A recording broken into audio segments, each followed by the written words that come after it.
Now it's 6:37. Many of you work outside in the elements, even during the winter, in freezing temperatures too. Now that can be dangerous. Stephanie spoke to a local MD to find out how you can protect yourself this winter. We're talking about surviving the winter conditions of West Texas. And here with me in the studio is Dr. Sudip Bose. So Dr. Bose, what do people need to know as the conditions in West Texas get to be more freezing temperatures, maybe snow, ice, anything of that sort? I'm originally from Chicago, and we hear about the polar vortex. You know, we're ready for the cold, but we have to remember that even in the southern states, Texas included, that it can get pretty cold in the winter. So the name of the game here is preparation in West Texas, especially for the people who are working outside a lot, the oil field workers and other people who work outside.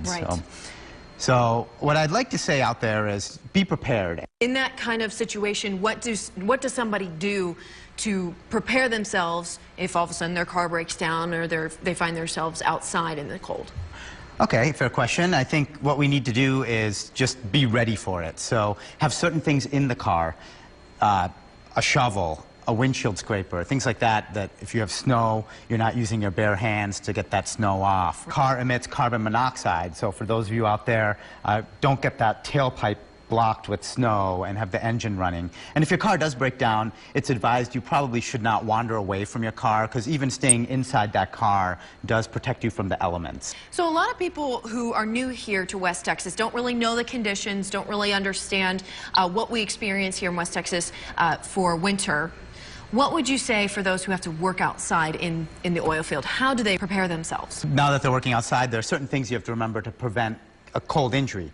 And you can remember that with the mnemonic cold. So first, you want to cover. The C is for cover. You want to cover up appropriately. And you know, that doesn't mean always covering up to the level of the temperature. Dress 20 degrees off. You can get ready to heat up, so that way you don't sweat too much, because then the sweat will chill on you, and you'll get cold from that. The O is overexposure. Avoid that. So especially really cold temperatures, avoid being overexposed to the elements. And layer up, that's the L. And then the D is basically stay dry. There's certain demographics that are more susceptible to cold injury. So elderly patients, babies, they're more susceptible. They can't regulate their temperature quite as well. So that would be a group where be a little more cautious. In addition to that, unfortunately, a lot of people think that alcohol warms you up if you're cold. And that actually, when you get cold, what happens is all the blood vessels far away from your heart, they actually constrict. And that's so that the core warmth can stay in the center of your body.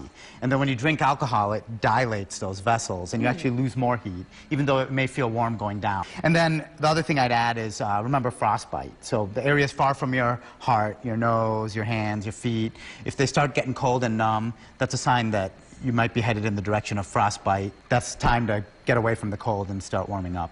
Being able to have those gloves, have those masks if you need it, or the right kind of shoes, just to be able to fully protect yourself when you're out in this cold. Exactly. Okay. Thank you so much, Dr. Bose, for being here with us and talking about surviving the winter conditions of West Texas.